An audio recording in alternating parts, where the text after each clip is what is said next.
So, y'all know, like, religion is really thought technology. This podcast is going to be about that. Religion as thought tech, the blueprint, the limit, and the liberation. Okay? Because religion wasn't born as a prison. It began as a thought technology and humanity's earliest attempt to reverse engineer the universe, to map meaning, to anchor mystery into structure the mind could hold. Before language matured, before psychology existed, religion was the operating system, a blueprint, a model, and a way to turn belief into reality long before the word manifestation ever hit the collective tongue or the mainstream. Hey, what's up? This is your girl, Roeh Love, and I'm back with another episode of the Maroon Mic podcast. And without further ado, let's get deep into it. So, when you look at it through a lens, religion becomes less about rules and more about architecture. A framework for directing thought, shaping expectation, and giving the mind something to lean against. Because the mind craves pattern. It craves narrative. It craves a story that tells it who it is and what is possible. And that's the key word, possible.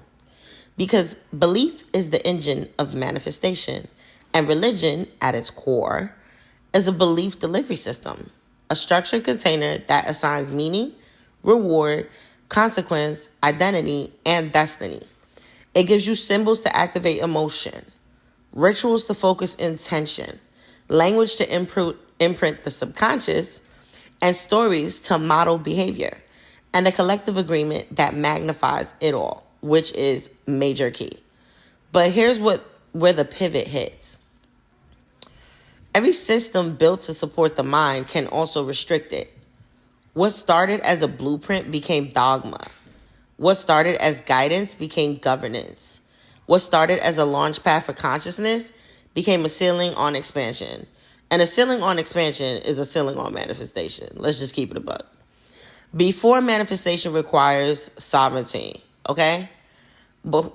And because manifestation requires sovereignty, it requires internal authorship. It requires the freedom to question, adjust, iterate, and reiterate, and evolve your personal belief stack without being punished for it. You cannot create a limitless life using the architecture of a system that teaches you to fear your own power, right? Yet, and this part matters, some people need the structure. Not everyone is ready to free build reality. Not everybody's ready to go Minecraft. Not everyone is ready to trust their mind, their intuition, or their inner world. Some people need training wheels, and religion provides that.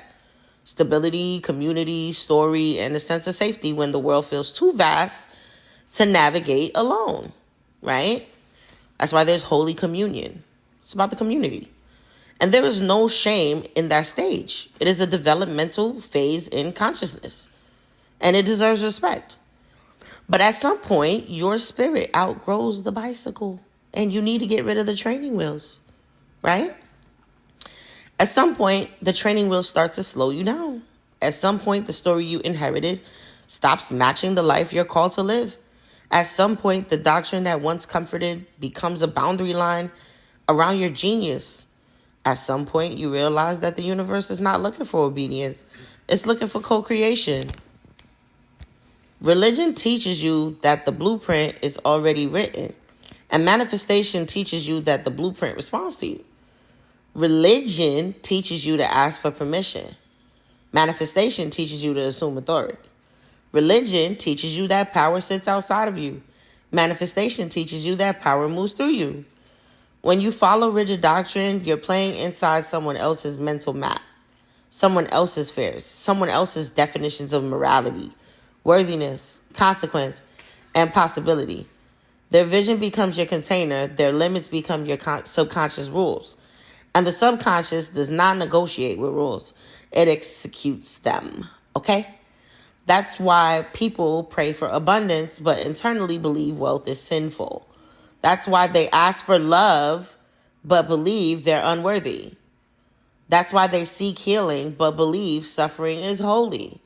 That's why they want change, but fear their own power. You cannot manifest past the ceiling of belief, of your belief, and you cannot expand belief inside a structure that punishes expansion. Simple put, right? This is why thinking for yourself is not rebellion, it's evolution.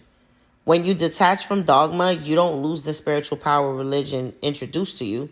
You simply reclaim it. You take back authorship, you take back interpretation, you take back the right to design your mental architecture based on what amplifies you rather than what restricts you. Because manifestation is not about worship, it's about alignment, not about obedience, about resonance, not about doctrine, about energetic precision. And when you think for yourself, you access the raw materials of creation without filters. You can pull from any tradition, any philosophy, any experience, and extract what empowers your consciousness without inheriting the limitations that come with it. You can keep the symbolism, the ritual, the sacred intention, but rebuild the belief structure to match your potential, which is why a lot of people call themselves ominous or eclectic. That's where your power multiplies. You become the architect, you become the author, you become the source code. When you step into that level of sovereignty, the universe stops being something you beg and becomes something you collaborate with. Reality stops being something that happens to you and becomes something responding to you. And yes, this level of freedom demands responsibility. You can't hide behind scripture. You can't outsource your intuition. You can't blame divine will when fear sabotages your decisions. You can't cling to old rules hoping they will save you from yourself. When you break out of dogma, there is no external authority to validate your path. You become the validator. You become the strategist. You become the consciousness deciding how reality rearranges around you. But that is the point. Your potential has always been bigger than the structure you were taught to stay inside. Your power has always stretched beyond the page. Religion handed you the tools. Now you decide how to use them. Religion showed you the blueprint. Now you choose whether to build a house or a universe. So the real question is not whether religion is right or wrong. It's whether your belief system expands you or contains you. Whether it amplifies your power or limits it. Whether it awakens your mind or keeps it obedient. Whether it teaches you to manifest or to wait. You deserve more than a ceiling. You deserve the entire sky. And you can claim it the moment you choose to think for yourself, believe for yourself, and create from a place that has no boundary lines except the ones you decide to keep. That is real liberation. That is real manifestation. That is the future of your spiritual power.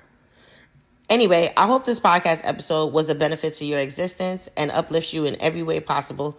And until next time, peace.